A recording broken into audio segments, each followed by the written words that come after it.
아, 오늘 우리가 읽은 본문은 너무나 잘 아는 본문이고 몇 번의 설교도 아마 여러분들이 들어보셨을 겁니다.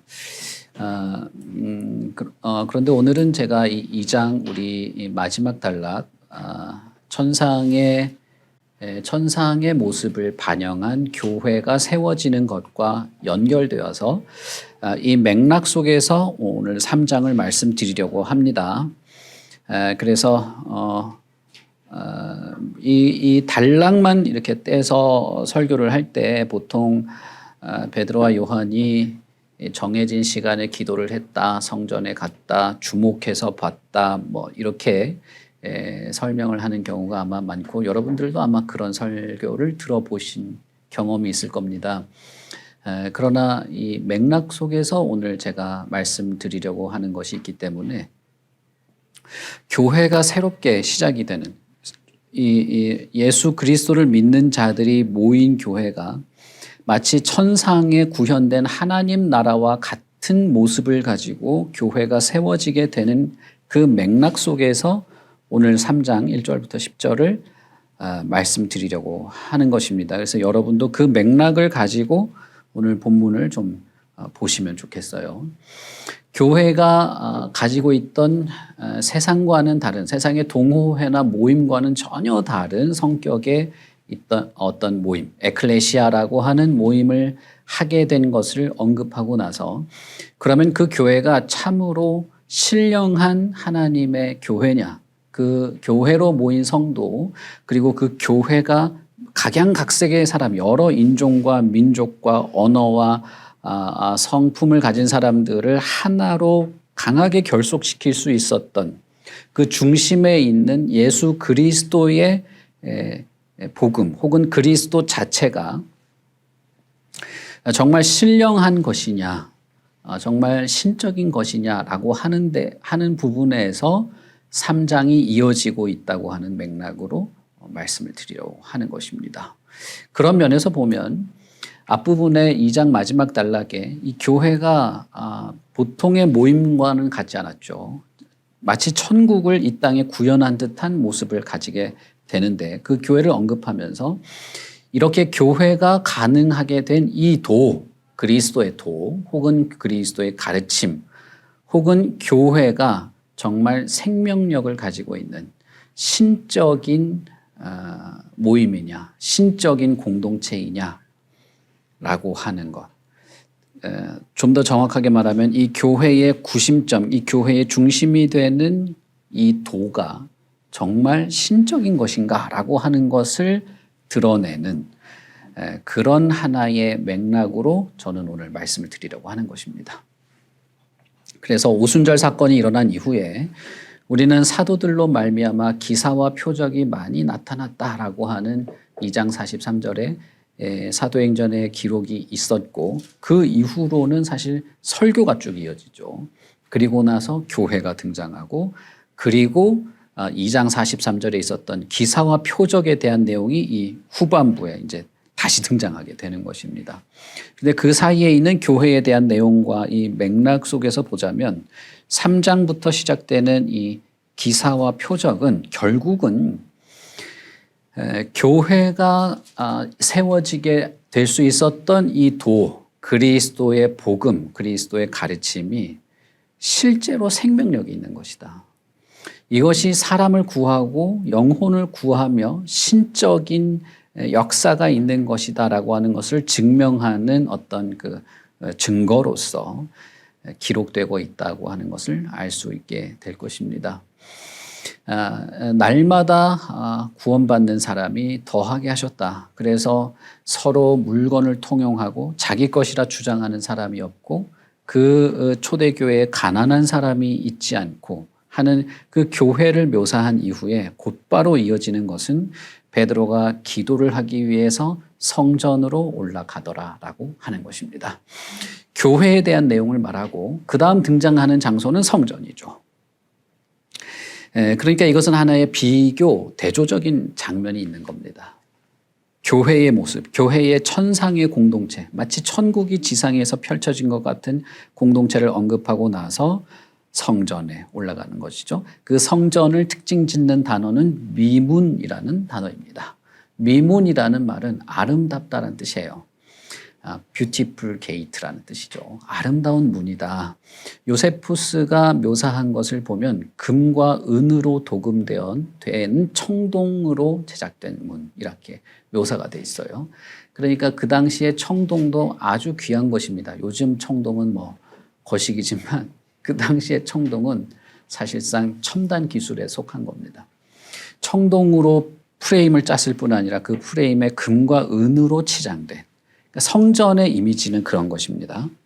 그러나 그 성전 앞에는 누가 앉아 있었냐면 나면서부터 앉은 뱅이가 있었습니다. 그러니까 이 두 장소는 아주 대조적인 장소예요. 아주 대조적인 장소가 곧바로 교회에 대한 묘사 이후에 곧바로 나오게 되는 것입니다. 겉으로 보기엔 아름다운 문으로 장식된 성전인 것이죠. 베드로와 요한이 여전히 유대의 율법에 따라서 기도하러 다 가던 사람이었던 것을 우리는 알 수 있습니다. 그날도 정해진 기도의 시간에 성전으로 갈 때 이 아름다운 미문을 지나쳐 성전으로 가게 되는 것입니다. 그런데 그 미문 앞에 나면서부터 못 걷게 된, 그러니까 이 사람은 출생 때부터 문제가 있었던 것이죠. 걸을 수 없는 문제가 있었던 것입니다. 그런데 이는 구걸하는 자가 되어서 아름다운 문 그리고 성전 앞에 앉아 있었습니다. 자, 보십시다. 바로 앞 구절에 있는 교회에는 뭐가 없죠?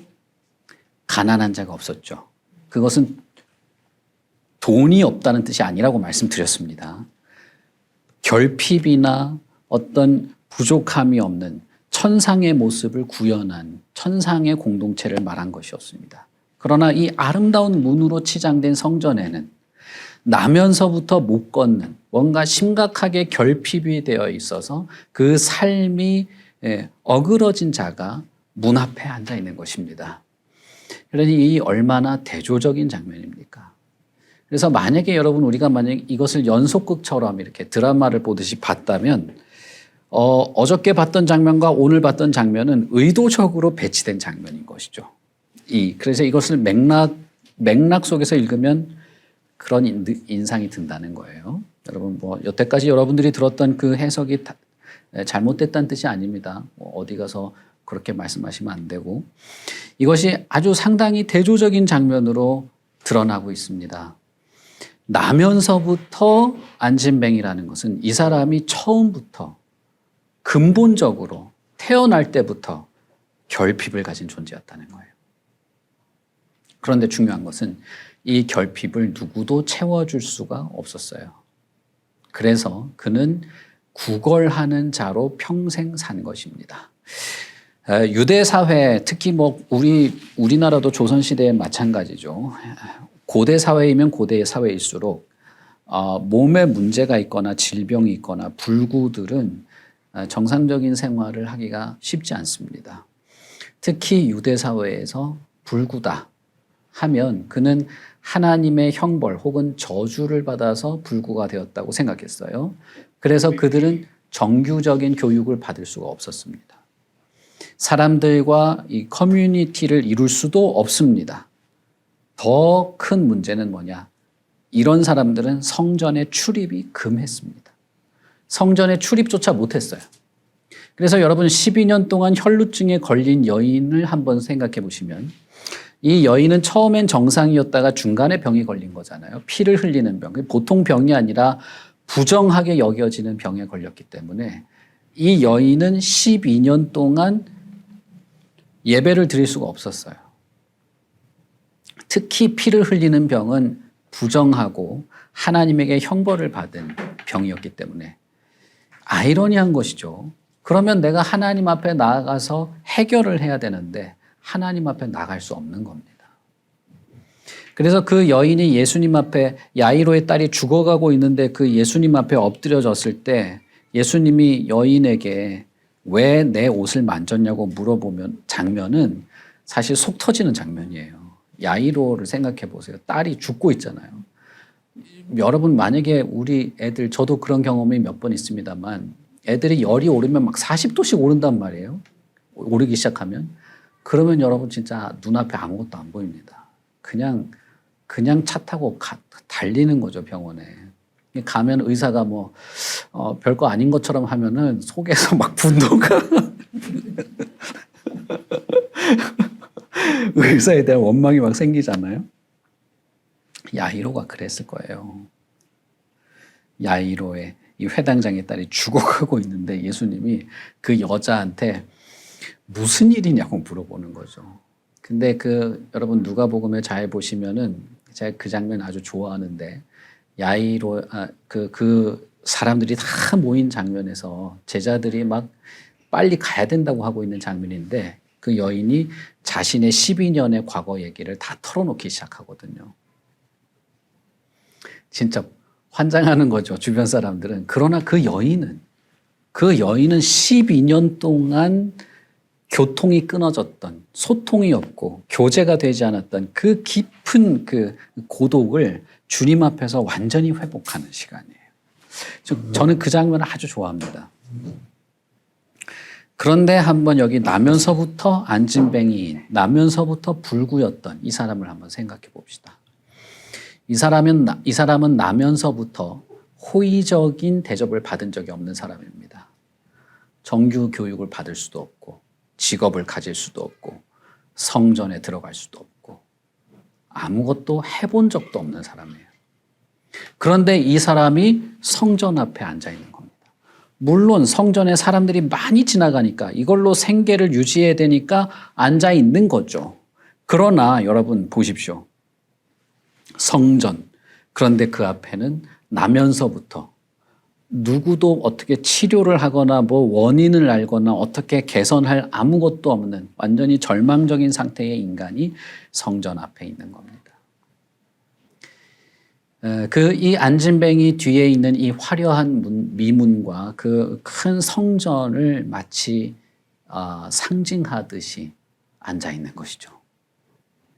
인간의 절망적인 상태를 보여주기도 하고 껍데기는 아름답게 치장돼 있고 마치 거룩한 도성 같은 성전이어 보이지만 그러나 그리스도가 없는 그곳은 마치 나면서부터 모든 결핍을 다 짊어지고 있는 이 상태를 보여주는 듯한 아주 상징적인 인물이 된 것이죠. 그 사람 앞을 베드로와 요한이 지나가게 된 것입니다. 그리고 그가 베드로와 요한이 자신을 쳐다보는 것을 알게 되었습니다. 자, 성경을 보시면 베드로가 요한과 더불어 주목하여 이르되 우리를 보라라고 말한 것이죠. 자, 여러분, 하나님의 교회 혹은 그리스도의 교회, 화려하거나 웅장하거나 신비롭거나 거룩하지는 않지만 예수 그리스도를 믿는 참된 믿음으로 하나가 되고 서로 교류하고 연합하여서 하나가 되어 있는 이 교회의 구심점인 그리스도의 복음, 예수 그리스도 혹은 그것을 다 포함한 교회가 정말 생명력을 가지고 있습니까? 저와 여러분이 믿고 따르고 섬기고 순종하는 이 그리스도의 가르침 혹은 복음, 우리의 연합과 교제, 공동체, 하나됨, 이 모든 것이 정말 신적인 은혜와 생명력으로 구성되어 있는 것이 맞습니까? 결론부터 말하자면 정말 그렇습니다. 정말 생명력으로 충만하고 생명의 원천이고 이 그리스도 자신 그리고 그리스도의 이 복음, 그리스도의 가르침이야말로 저와 여러분의 영혼을 어떤 결핍도 없이 가난한 것이 없이 충만하게 채우고 새롭게 하고 온전케 하고 거듭나게 하며 새롭게 창조되게 하고 온전한 삶을 살아갈 새로운 생명력의 원천인 것입니다. 베드로와 요한은 구걸하는 자를 주목하여 보았습니다. 그리고 그에게 자신들을 보라고 말합니다. 이 두 장면을 한번 생각해 봅시다. 유대, 이 성전으로 대표되는 유대교, 바리새인과 사두개인과 대제사장들과 그들의 도당들, 이제 사도행전 5장에 보면 도당들이라고 표현되어 있는데 이들은 다 성전과 밀접한 관계가 있는 사람들이죠. 이 사람들에 의해서 끊임없이 핍박당하고 감옥에 갇히고 심지어는 죽임도 당하게 될 이 교회 공동체와 성전 앞에서 구걸하고 있는 이 사람의 이 장면, 별것 아닌 것 같아 보이고 아무런 권위와 어떤 권력도 가지고 있지 않은 이 교회, 이 공동체가 사실상 훨씬 더 신적인 영광을 드러내고 있다는 점입니다. 훨씬 더 신적인 생명력으로 충만하다는 점입니다. 자신을 포기하고 자신을 내어주면서까지 형제와 이웃을 살리기 위하여 헌신하는 생명력으로 가득 찬 교회가 처음부터 시작되었습니다. 제가 지난주에 말씀드린 것처럼 여러분, 이 사람들은 가만히 앉아서 그렇게 한 게 아니라 힘썼어요. 힘썼습니다. 세 가지 면에서 힘을 썼죠. 그러면서 그렇게 된 것이었어요. 그들은 무던히도 자신들이 교회이기를 바랬습니다. 그들은 무던히도 함께 모인 공동체가 교회이기를 바랬어요. 내가 그럴듯한 사람이 되고 내가 뛰어난 사람이 되고 내가 영적으로 엄청나게 이런 사람이 되려고 한 것이 아니라 자기를 포기하면서 내 옆에 있는 사람이 결핍이 없어지는 그 교회를 꿈꿨다 이 말이에요. 참된 교회. 다시 말하면 여러분, 우리가 하이델베르크 여러분 지난주에 나눴다고 했던 말씀을 들었는데 하이델베르크에서 말하는 그 10계명의 중심처럼 5계명부터 10계명 사이의 핵심적인 것이 무엇입니까? 타인의 생명을 지켜주는 것이었죠. 그것이 여전히 교회의 어떤 핵심적인 내용 중에 하나이죠. 그러니 소수가 모이고 별것 아닌 것 같아 보이고 아름다운 치장도 없는 그저 누군가의 다락방에 겨우 모이는 공동체라 할지라도 이 공동체는 생명력으로 충만했던 것입니다. 희생과 헌신과 봉사로 충만한 것입니다. 그리고 베드로와 요한이 그에게 나면서부터 안진뱅이였던 자에게 전한 것, 그것은 오직 예수였습니다. 이 안진뱅이는 뭘 줄까 싶어서, 내가 뭘 얻을 수 있을까 싶어서 쳐다봤죠. 이 안진뱅이는 자기 자신도 무엇이 필요한지 몰라요. 무엇이 필요한지 모르고 무엇이 자신을 새롭게 할 수 있을지 모릅니다. 모든 인간이 사실 그런 상태입니다. 왜냐하면 나면서부터 결핍이 있기 때문입니다. 나면서부터, 어머니의 태에서부터 우리의 인생은 죄로 물들어 있죠. 그러니 실제로 나의 영혼과 정신, 나의 인생에 필요한 것이 무엇인지 알지 못합니다.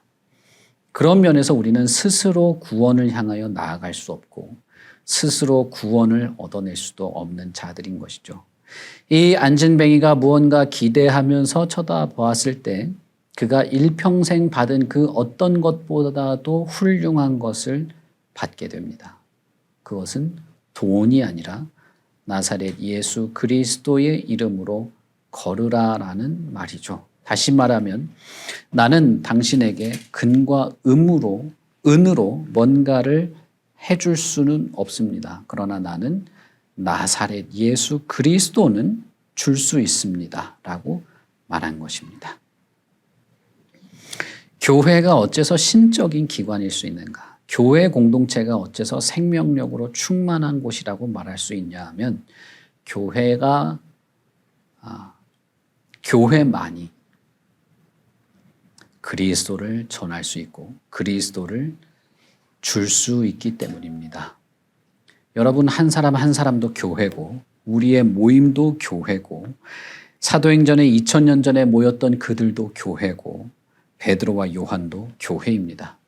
그리고 지금도 교회가 전할 것은 오직 예수입니다. 교회는 은과 금으로 무언가를 할 수 없습니다. 할 수 없는 건 아니고 해봐야 일어나 걸으라는 말은 할 수 없는 것이죠.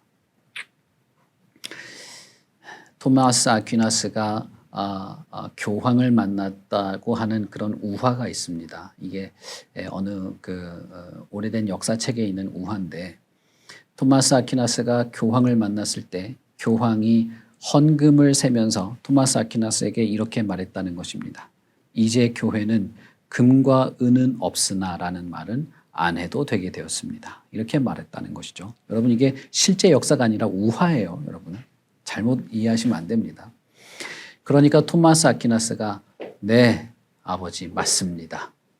그러나 교회는 이제 더 이상 일어나 걸으라는 말은 못하게 되었습니다. 그렇게 했다는 단순한 우화입니다. 그러나 저는 이것이 실체를 담고 있다고 생각합니다. 교회는 여러분 금과 은으로 활동하는 것이 아닙니다. 우리는 재정의 풍부함으로 뭔가 거룩하고 이렇게 의미 있는 일을 이루게 되지 않습니다. 물론 좋은 일은 많이 할 수 있죠. 우리가 그것 때문에 또 따로 특별히 헌금도 하고 그렇게 하잖아요. 그러나 그것으로 가능하지가 않고 오직 교회가 전하는 것, 교회로부터 흘러나가게 되는 것, 다른 것은 몰라도 내가 이것은 당신에게 줄 수 있습니다 라고 말할 수 있는 것은 오직 예수 그리스도입니다. 왜냐하면 그리스도만이 그 결핍, 그 문제, 그 원인을 고칠 수 있기 때문입니다. 오직 그리스도만이 인간의 영혼을 구합니다. 오직 그리스도만이 저와 여러분의 인생을 책임지실 수 있습니다. 쉽게 말하면 우리를 새롭게 하신다는 것입니다.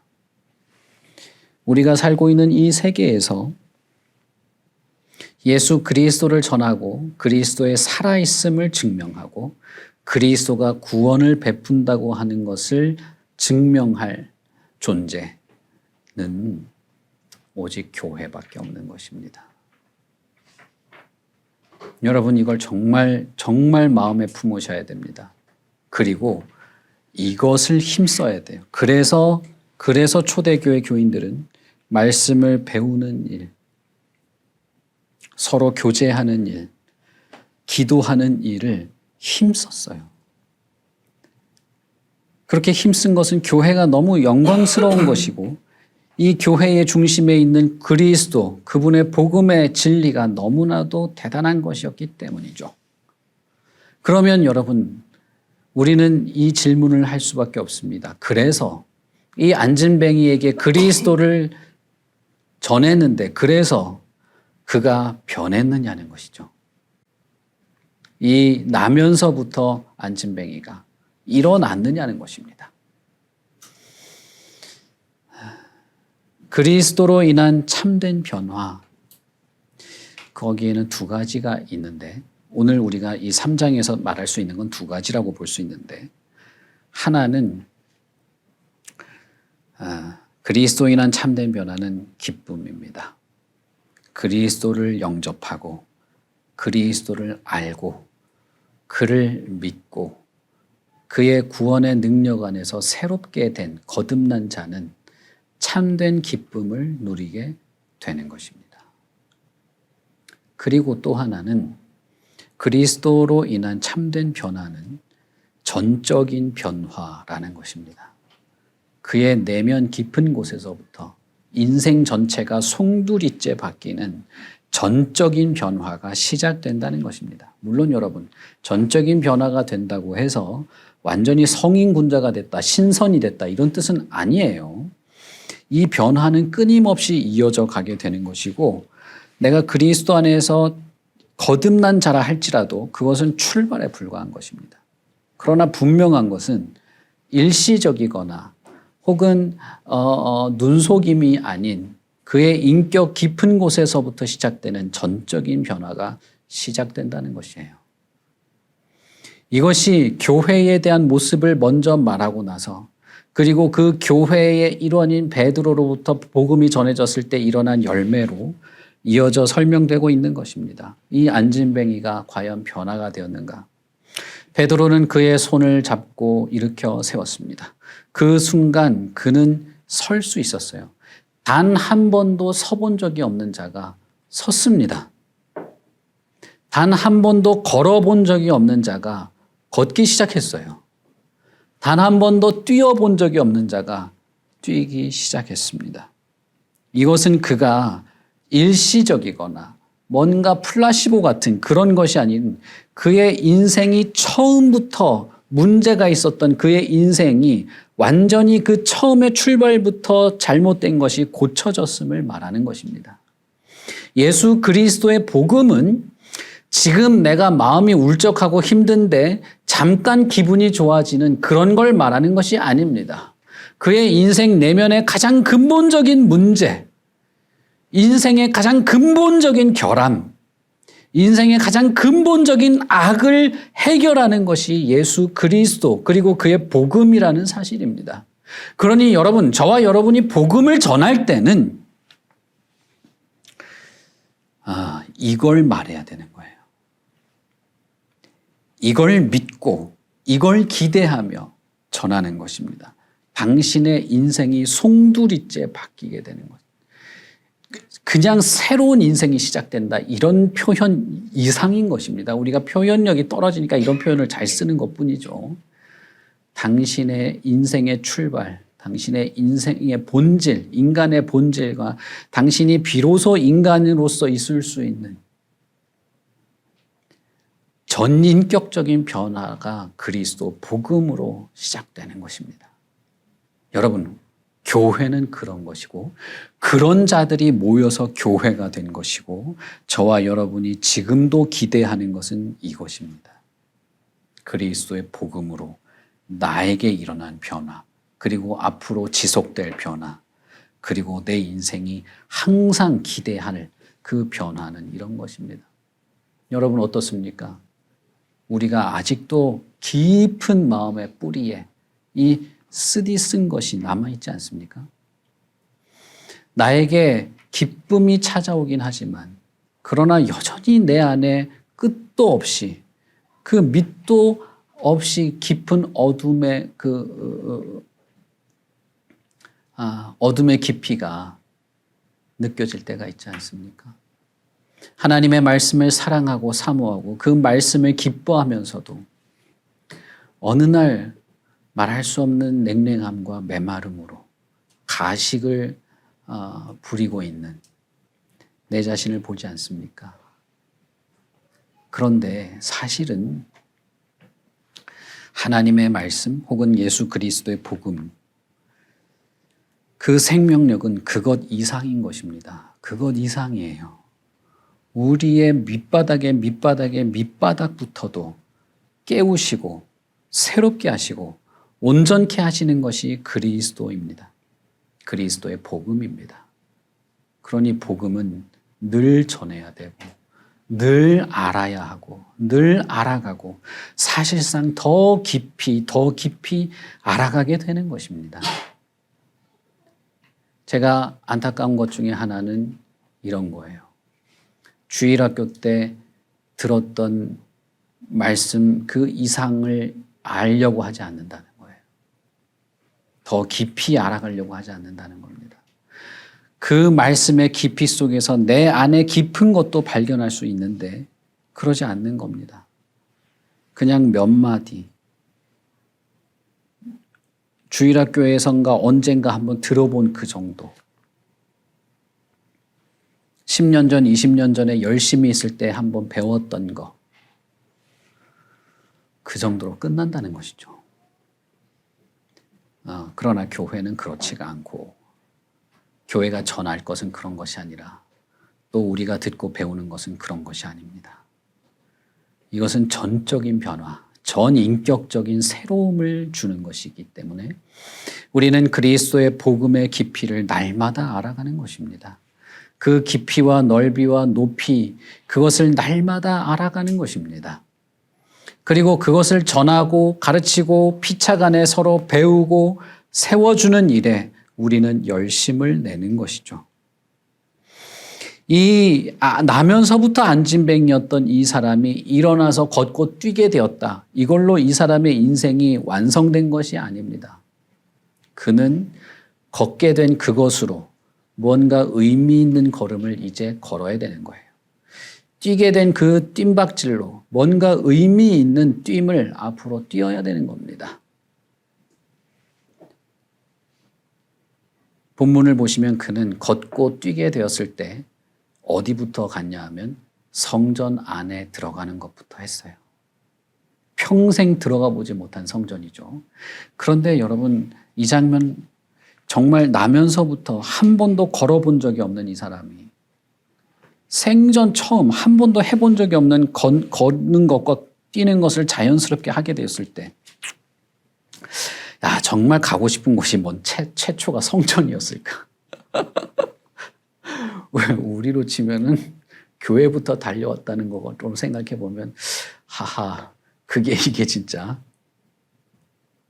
그런데 본문을 보시면 이 사람은 성전에 갑니다. 들어갑니다.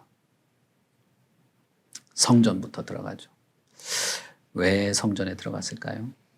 아마 베드로와 요한과 같이 기도 시간이 되었기 때문에 기도하고 싶어서 들어갔을 겁니다. 이 걸음이 향한 방향을 여러분 생각하셔야 돼요. 이 뜀박질한 이 뜀박질, 그가 그 걸음으로 뜀박질로 어디를 향해 갔는지, 누구를 향해 갔는지 생각해 보십시오. 아름다운 문, 거대한 규모의 성전이 그를 바꾸지 않았습니다. 그 아름다운 문은 그를 평생 구걸하는 자로 내버려뒀어요. 그러나 그리스도, 교회를 세운 그리스도와 그의 가르침은 그를 완전히 바꿨습니다. 다리가 바뀌었지만 실제로는 그의 내면과 인생이 바뀐 것이죠. 하나님을 향한 마음. 그런 면에서 저와 여러분은 여전히 우리의 전 인격이 하나님을 향하여 가는 이 은혜가 필요합니다. 그리고 그리스도의 복음이야말로 저와 여러분을 날마다 새롭게 합니다. 완전히 새롭게 합니다. 온전히 새롭게 합니다. 지금 잠깐 마음이 좀 쓸쓸하고 일이 잘 안 풀려서 마음이 힘들 때 말씀 묵상하고 좀 괜찮아졌어, 이런 소리를 하려는 게 아니에요. 그것 이상 내 인생의 전체의 줄거리, 내 인생의 전체의 이 물줄기가 주님께로 기울어지는, 그걸 말씀드리고 싶어요. 그렇게 가게 됩니다. 그러니 그리스도를 바라십시오. 우리는 그리스도를 그렇기 때문에 전하여야 하고, 그리스도가 그런 분임을 증명하고 증거해야 하고, 그리스도의 복음이 저와 여러분의 인생을 책임지고 온전케 하시는 것이라는 것을 언제나 확신 있게 전하는 것입니다. 그리고 그의 모습을 한번 보십시오. 그는 나면서부터 결핍이었던 것이 완전히 회복되었을 뿐 아니라 그는 환호성을 지르며 뛰며 기뻐하며 즐거워하고 있습니다. 저는 여기서 두 가지를 말씀드리고 싶은데요. 이 사람이 물론 다리가 온전하게 됐으니까 기뻐서 찬양했겠죠. 그건 당연합니다. 그러나 한번 생각해 보자면 자신에게 하나님의 은총이 베풀어졌다는 사실이죠. 어머니의 뱃속에서부터 불구로 태어난다는 것은 하나님의 저주로 여겨지던 것입니다. 그런데 그게 없어졌어요. 그렇다는 것은 무엇입니까? 내가 하나님의 저주의 대상이 아니라는 거죠. 난 이제 하나님의 저주받은 자가 아니라는 거예요. 그리고 이제는 떳떳하게 성전에 들어가서 이 정해진 시간에 하나님 앞에 기도할 수 있게 되었으니 기쁜 것이죠. 여러분 아마 제가 과도하게 해석한다고 생각할지도 몰라요. 이건 뭐 다리가 나아서 기쁜 거지. 무슨 기도할 수 있다고 그렇게 기쁘겠어. 근데 저는 그렇게 해석할 수 있고 그렇게 해석하는 것이 옳다고 생각합니다. 왜냐하면 제 경험 속에서 그랬기 때문이에요. 제가 예수님을 만났을 때 정말 흑암 같고 아무것도 없는 절망을 느끼고 있을 때 그리스도께서 마치 내 생명을 의지할 수 있는 밧줄처럼 나에게 다가오는 것을 느꼈을 때 저는 천국에 가게 되었다, 구원받았다라고 하는 것보다 훨씬 더 기쁜 것이 있었습니다. 그건 뭐냐면 성경의 말씀대로 살고 싶은 마음이 생긴 것이 저에게는 너무나 기쁜 것이었어요. 왜냐하면 그것은 제가 이전에 경험해 보지 못한 감정이었기 때문입니다. 저는 이전에 그런 감정을 느껴본 적이 없었어요. 그저 구원받고 싶다는 생각만 있었죠. 그런데 예수님을 만나게 되었을 때 예수님이 정말 내 죄를 사하시고 나를 구원하시는 구주라는 사실을 인격적으로 내가 알고 믿게 되었을 때, 그분과 내가 부딪히게 되었을 때 저에게 너무나 큰 만족과 기쁨을 주었던 것은 이제 이 성경 말씀대로 살고 싶은 마음이 생겼다는 것이었어요. 교회를 나서서 집으로 걸어가는데 저는 그것이 너무나 기뻤습니다. 천국에 가는 것이 오히려 나에게 사소하게 느껴질 만큼 내가 구원받아서 천국에 가게 되었다, 하늘나라 가게 되겠지라고 하는 이것보다 이것이 나에게 최고의 기쁨을 준 것이 아니었습니다. 내가 하나님을 사랑할 수 있게 됐다. 하나님을 좋아하고 싶은 마음, 하나님을 사랑하고 싶은 마음, 이 성경의 이 말씀 그대로 살고 싶은 마음, 그 마음이 생겼을 때 저는 이전의 내가 아닌 다른 내가 되었다는 사실을 알았습니다. 그리고 그것이 저에게는 너무나 즐거운 것이었어요. 기쁜 것이었어요. 이 안진뱅이의 기쁨은 다리가 나았기에 기뻤겠죠. 그러나 그것 이상으로 그에게는 하나의 표적이었습니다. 그것은 뭐냐 하면 하나님이 나를 용서하신다. 하나님이 나를 사랑하신다. 그리고 그 하나님께 내가 당당하고 용기 있게 담대하게 나아갈 수 있다는 것입니다. 여러분, 이것이 교회죠. 이것이 교회입니다. 우리가 교회로 모였을 때 누릴 수 있는 것이 이것입니다. 우리가 왜 교회로 모이고 예배를 드릴 때 안식한다고 말합니까? 왜 우리가 즐겁고 기쁘고 감사하고 위로받고 자유를 누린다고 말합니까? 진짜 육체적으로 릴렉스하니까 안식합니까? 여러분, 그건 사소한 거예요. 우리의 영혼이 위로와 안식을 얻는 것은 모든 것을 초월할 수도 있어요. 죽을 병도 초월할 수 있습니다. 그는 자기 자신의 변화가 하나님이 살아계시다는 사실, 그리고 예수 그리스도가 참으로 하나님의 구원자라는 사실, 그리고 하나님 앞에 자신이 나아갈 수 있다는 것을 알게 된 마치 표적과 같은 것이었어요. 그래서 그는 기뻐했습니다. 즐거워했습니다. 예수님께서 가버나움에서 중풍병자에게 말씀하신 것처럼 일어나 걸어라. 나는 이 땅에서 죄를 사하는 권세가 있는 줄 너희로 알게 하려 하노라.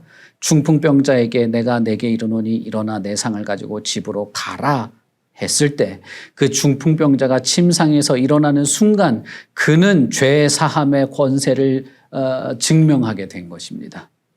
이 안진뱅이가 일어난 그 순간도 마찬가지예요. 그가 하나님을 찬양하는 그 장면도 마찬가지인 겁니다.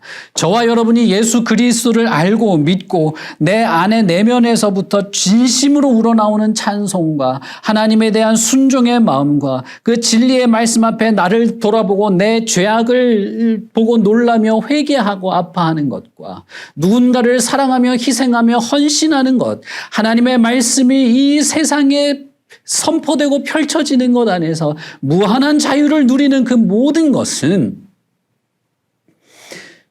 저와 여러분이 무슨 대단한 신앙의 어떤 이 달성을 이룬 것이라기보다는 하나님의 사랑과 은혜가 있다고 하는 그 증거인 것이죠. 그리스도가 살아있다고 하는 증거인 것입니다. 교회야말로 신적인 생명력에 충만한 그런 것이죠. 여러분, 저와 여러분이 그런 사람들입니다. 우리 저 밖에 있는 지유나 하임이나 이런 어린 아이도 우리에게는 그 증거이고 열매인 것이죠. 이 세상을 향하여서도 마찬가지인 겁니다. 예수님의 제자들 역시 예수의 이름으로 병자를 치유했고, 그리고 당신들도 예수를 믿고 그에게 세례를 받고 죄 용서를 받으라는 말씀을 전했습니다.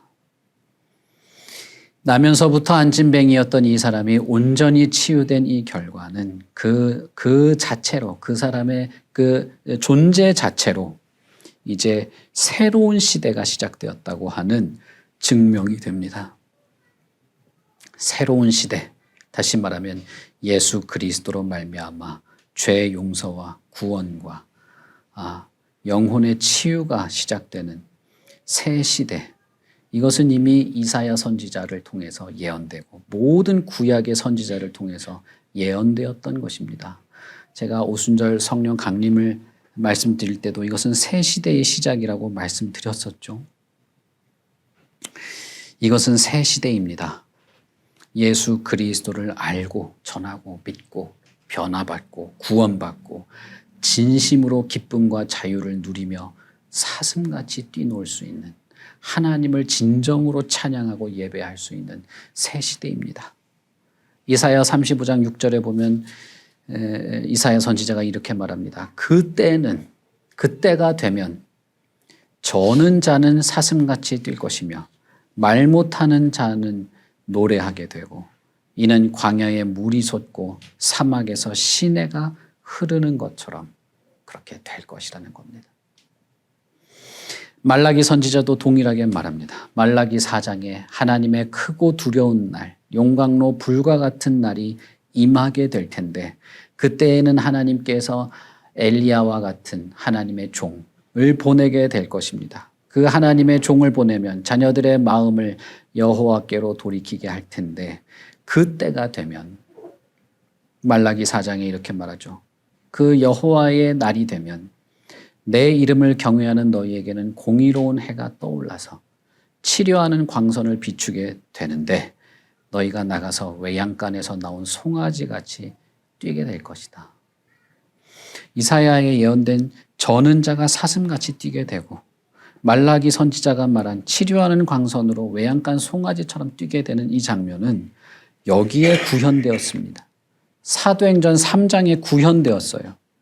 그가 일어나서 기뻐 뛰며 노래하며 찬양하게 된 거죠. 이사야 선지자가 말한 그때, 말라기 선지자가 말한 그 여호와의 그 큰 날, 그 날이 지금입니다. 여러분, 그러니 구약의 선지자들은 그 날을 바라며 기대했다면 지금의 우리는 그 날을 누리고 실제 우리가 외양간의 송아지처럼 뛰고 사슴처럼 뛸 수 있는 완전한 회복과 완전한 치유를 기대가 아니라 누릴 수 있는 시기에 우리는 살고 있는 겁니다. 새 시대에 살고 있는 것입니다. 그리스도 안에서 우리는 새로운 시대를 살게 되었습니다. 그러니 여러분, 예수 그리스도의 복음으로 새로워지고 거듭나고 구원의 은총을 누리며 완전한 변화, 전인격인 변화와 참된 기쁨을 누리시기를 바랍니다. 오직 예수 그리스도만이 그렇게 하십니다. 여러분, 저는 이것을 정말 믿습니다. 왜냐하면 제가 그랬기 때문에. 이전에 내가 아닌 완전한 다른 나, 내가 만들어내지 못한 나를 경험했기 때문에 말씀드리는 겁니다. 여러분, 이 구원, 이 변화, 이 기쁨, 이 은총을 누리고 싶지 않으십니까? 오직 교회가, 생명력 있는 교회가 이 일을 해냈어요. 그리스도의 복음이 이렇게 했습니다. 지금 우리에게도, 나에게도 이것이 가능합니다. 그리스도는 저와 여러분을 구원하실 것입니다. 우리 같이 기도하겠습니다.